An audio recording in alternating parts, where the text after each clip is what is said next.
Righto, we're here with Josh in Townsville. How have you found it, Josh? Yeah, pretty easy, pretty simple. You've been using it for long? A few hours. Does it work out? Yeah, no, just ironing out a few of the little issues to begin with, but that's more operator area, I'd say. Right, you happy with how the bales have turned out? They're nice and neat? Yeah, good. Yeah, perfect. Customers will like them? I think so. I hope so. Me too.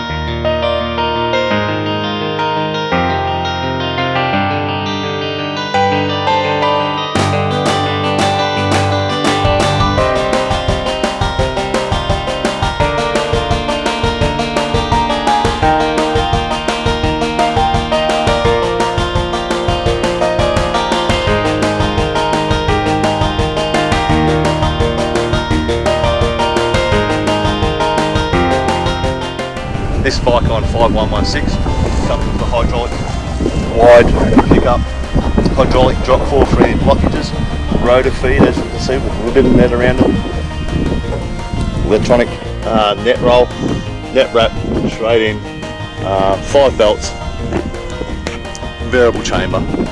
We'll do 3 foot to 5 foot bales.